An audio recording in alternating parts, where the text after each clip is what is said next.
Now we're diving into a critical topic that's hitting home for millions in India: how climate change is slamming our cities, our economy, and our way of life, with a focus on the devastating floods in Bengaluru this May 2025.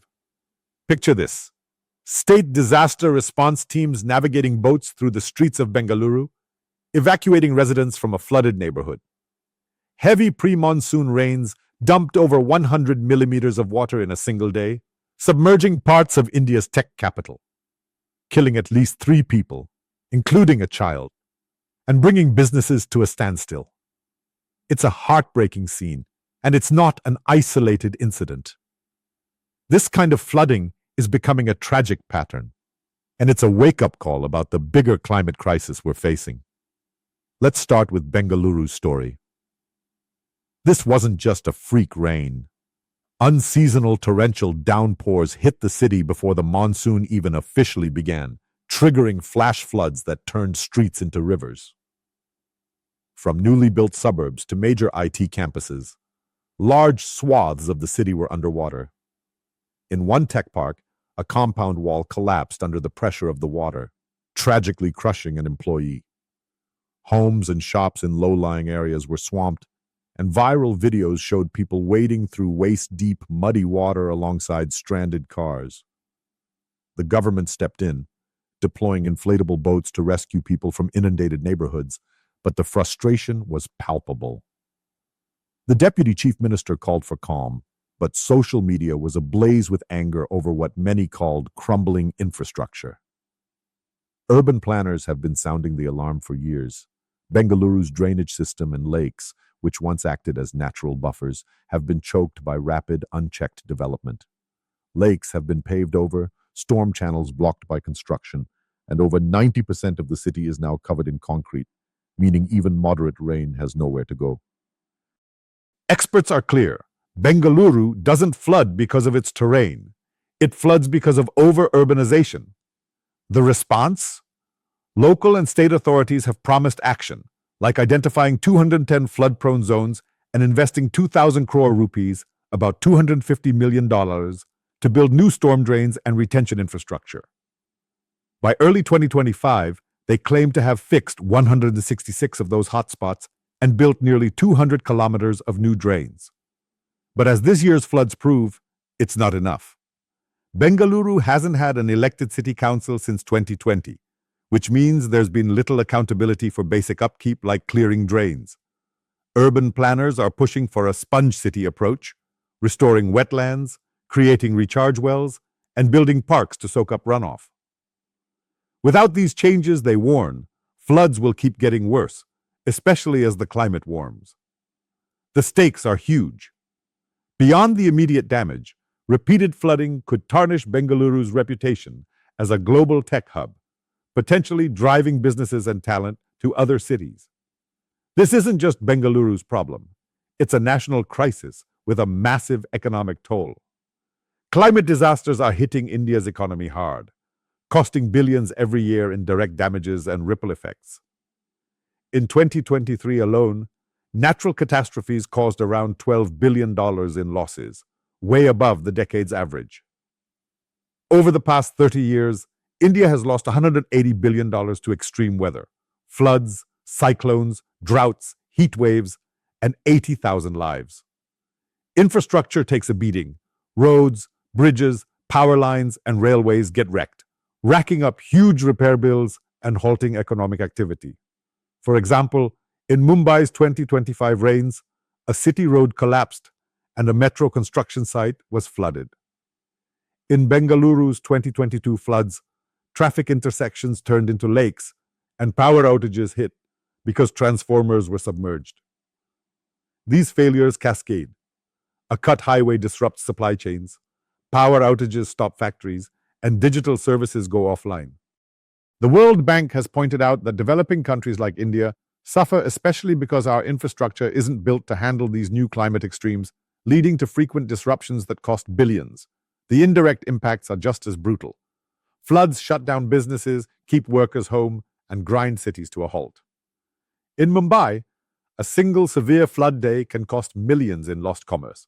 Shops close, And the suburban railway, which carries 8 million commuters daily, often stops.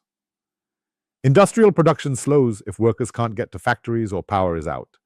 Insurance claims spike, driving up premiums. Agriculture, a backbone of our economy, gets hit by erratic monsoons, denting rural incomes and fueling inflation. Analysts call this a climate tax on India's growth. Resources that could have gone to development are instead spent on rebuilding, and the economy runs below its potential. Long-term projections are even scarier. Studies warn that without action, India could lose 5% of its GDP by 2050 and nearly 10% by 2100 due to climate impacts. That's hundreds of billions of dollars wiped out, threatening our goal of becoming a $5 trillion economy. But it's not just about money. Climate change is a public health crisis. Heat waves are getting more frequent and intense, causing heat exhaustion, strokes, and dehydration, especially for the elderly and outdoor workers. In 2024, over 41,000 heat-related illnesses were recorded by June, with at least 143 deaths. These numbers are likely underreported, and heat worsens conditions like heart disease and asthma. Floods bring their own health risks. Contaminated water and stagnant pools breed diseases like leptospirosis and dengue. Mumbai's 2005 floods saw a surge in leptospirosis cases, and recent monsoons have brought similar spikes. Flooded sewage systems can taint drinking water, causing outbreaks of cholera or diarrhea. Then there's the mental toll. Displacement and loss from disasters can lead to anxiety and depression. And let's talk about labor productivity. Rising heat is making it harder to work, especially for the millions who toil outdoors in agriculture or construction. By 2030, India could lose nearly 6% of working hours to heat stress, equivalent to 34 million jobs in a worst-case scenario. Between 2001 and 2020, we lost 259 billion labor hours annually to heat, costing about 7% of GDP.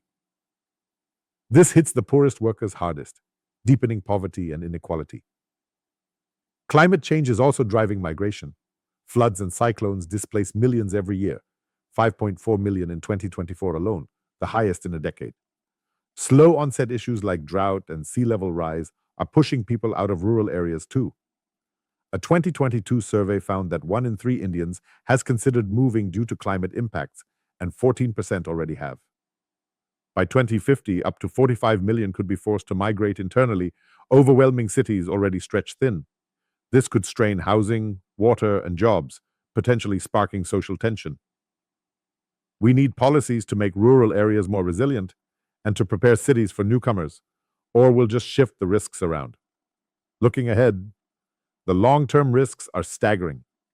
If we don't act, climate change could cost India $35 trillion in economic potential by 2070. Agriculture, energy, water, and coastal cities are all on the line.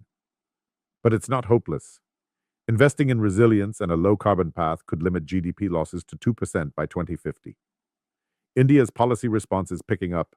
We have the National Action Plan on Climate Change, ambitious renewable energy goals, and cities like Mumbai are starting climate action plans. Mumbai is allocating a third of its budget to climate initiatives, and cities like Ahmedabad are leading with heat action plans. But implementation is lagging. Drainage projects are behind schedule, and urban planning often ignores climate risks.